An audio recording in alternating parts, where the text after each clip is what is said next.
Hi, everyone. We're here today with Megan Munoz from the Heatherington Group. She's here to share some of her stories about being a military veteran and transferring over into the civilian world. How are you doing today, Megan? I'm good. So happy to be here. And thank you so much for inviting me to be on your show. This is very exciting. Yeah, of course. We're glad to have you. So first, I just want to start off with how did you enjoy the military? Did you like it? Did you not necessarily like it, or how did you feel about it?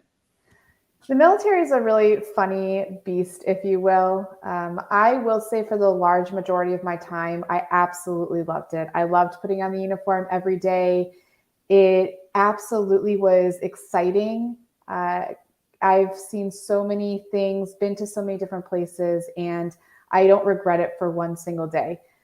Conversely, of course, if you are a military person, you know this, or if you have military members in your family, you know this, but it can also be very stressful. It can be very confusing. It can be very task oriented, and there's so many things that you need to do and accomplish, and you never seem to have enough time.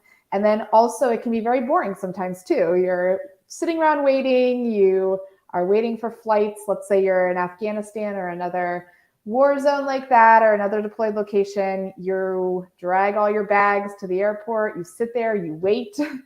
Can't get on the flight that day, you drag it all back, and then you do it again and again and again. So sometimes it is incredibly stressful, and there's a lot of things that you need to accomplish, and then sometimes it's just pretty chill and pretty boring. But I will say I've had some of the best experiences in my life in the military, as well as meeting some of just the greatest people that I ever could. I actually met my husband in the military as well too, and we've been married for over 12 years now. So it's been a Oh, very good experience. that's awesome. Yeah, I met my husband in the military as well. We've been together about 4 years, so definitely some experiences there. If you don't mind me asking, what did you do in the military? I was an intelligence analyst. So I in the Air Force, it's called a 1NO, which is an operational intelligence analyst. If you're an Army person, it's a 35 Fox. You might have heard that, but I was an intelligence analyst, and I started off at the National Air and Space Intelligence Center, which is in Dayton, Ohio. It's a huge intelligence center. A lot of civilians work there as well, and I got to experience some very cool things there. I started off in their denial and deception branch, which was very interesting because I learned all about how our adversaries are trying to deceive us at a constant basis. So that was very interesting. I then deployed a couple times. I moved to New Jersey, where I was an instructor for deploying forces for other intelligence analysts. But for the majority of my career, I was a intelligence analyst. After 10 years of active duty, I did transition into the reserves, which I'm still in today. Got just about a total of 18 years of experience.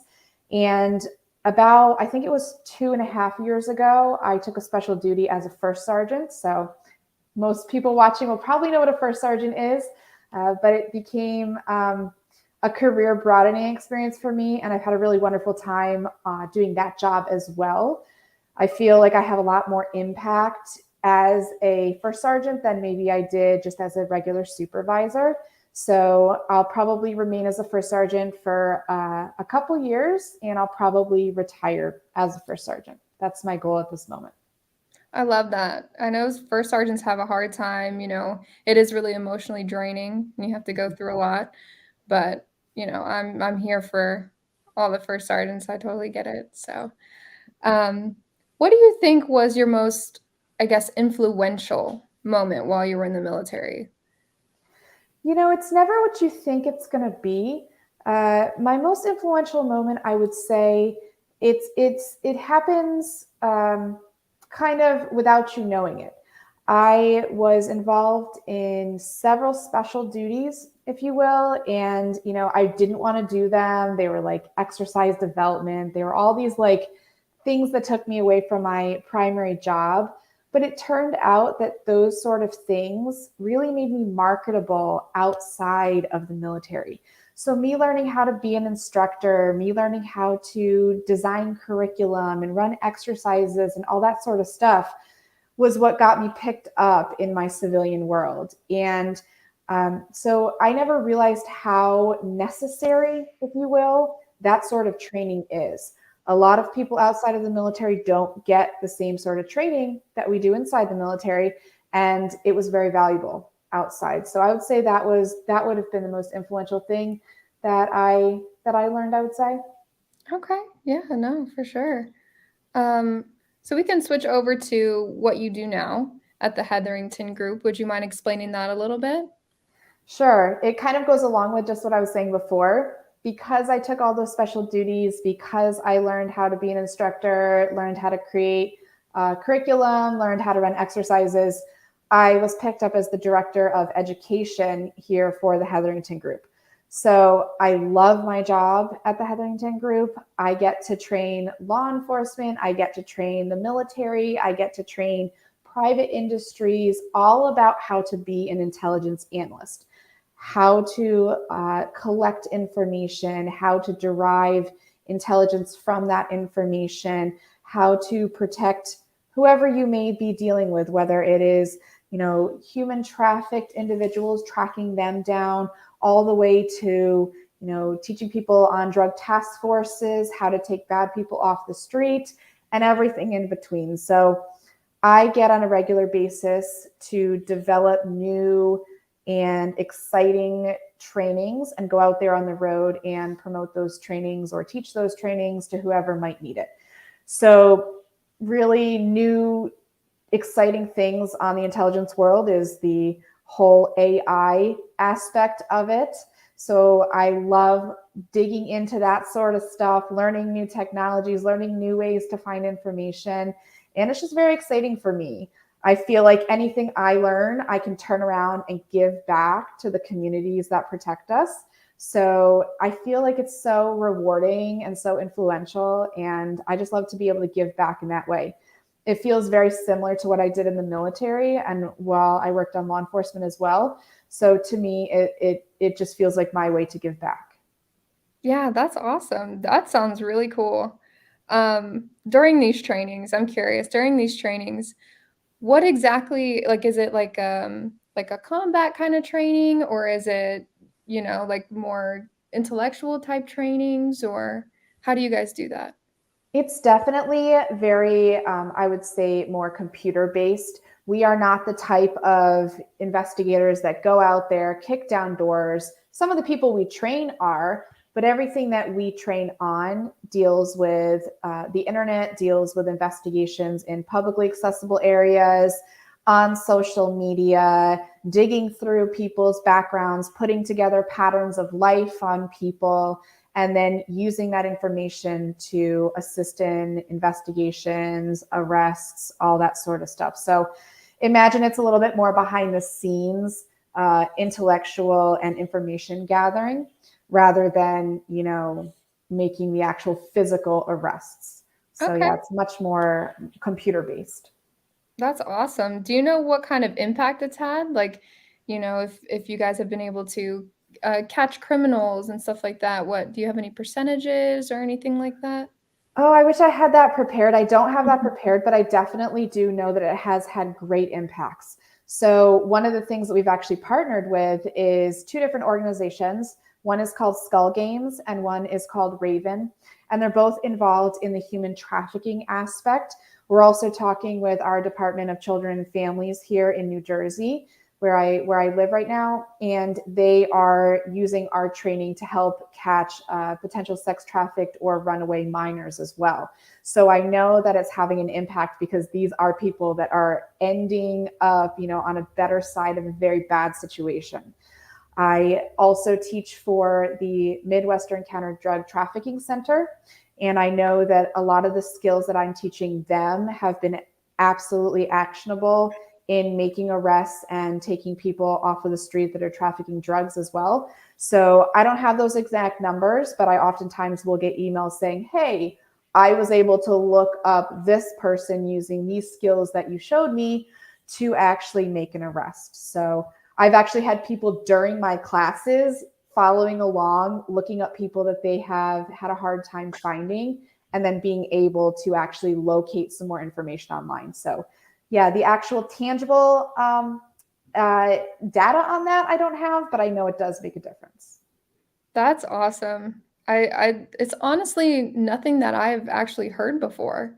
So I really like what you guys are doing and, the effort you're putting forward to help so many people. It's very influential, very helpful. So, you know, I I love it. I love it. Oh, thank you. If you could give anybody transitioning from the military a piece of advice from your experience, what would that be?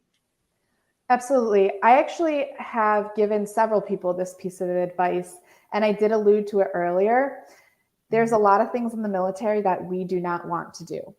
And one of the ways that I would kind of hype myself up and make myself willing to do this is I would say to myself, well, this is helping build my resume.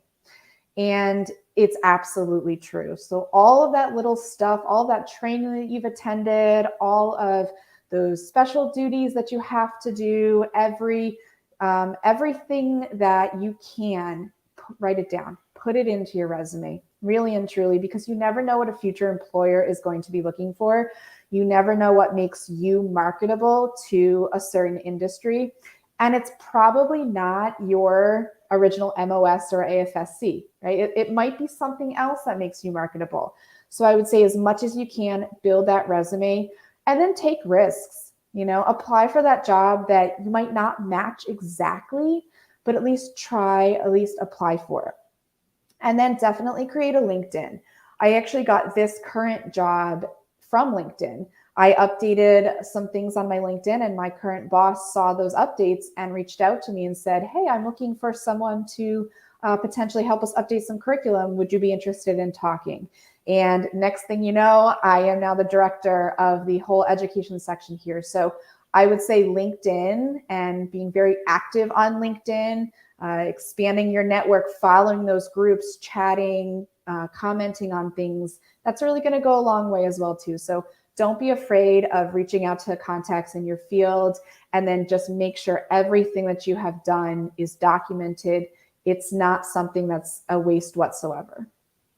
Yeah, I would have to completely agree with you on your first point too, is, you know, probably one of my most influential moments was something that was outside of my career field as well. Mm-hmm. I was able to do facility management for a whole group-wide spectrum, so I completely agree with that tip. And that's a huge marketable skill that you probably didn't even know at the time when you were assigned that job. So, yeah, Yes, exactly. 100%. Is there anything else that you would like to add? Um, no, I can't say. I would just say maybe try to be that person that people go to, right? The person that people trust. We all know that person, right? The person that's always willing to just go a little bit above and beyond. I think that the worst is to become someone that's always negative, someone that is always talking bad about the job, talking bad about, what they're asked to do. Although people might agree with you at the time, soon you're going to get a reputation of someone just having a bad attitude and somebody that's not willing to help, not willing to go above and beyond. So I would just say try to be as positive as possible about what you're going through, about what you're experiencing, about the tasks that you're required. And people will remember that. If you are professional, if you're an expert, if you're the person that people can go to and get a kind and well thought out answer, then they're going to continue to go to you, and that will stick in people's heads. Even at 2, 3, 4, 5 other duty stations, people say, I remember that person. They were really nice. They were really helpful. I would love that person to work on my team again. You never know who you're meeting. You never know who is going to become who. The airman that is your troop might eventually become a CEO of a company somewhere and will remember how you treated them. I really don't think people forget how they are treated from you. So as long as you treat people in a very nice, respectful, kind, and helpful way, it will definitely pay dividends. Yeah, I 100% agree. I have a few people like that in my life as well. So, Mm-hmm. thank you for coming on. If you don't have anything else, we'll go ahead and end the live. But, we appreciate you coming on, spreading your message and your story about the Heatherington Group, and we appreciate it. Thank you so much for having me. Have a Thank wonderful rest of you. your day. You too.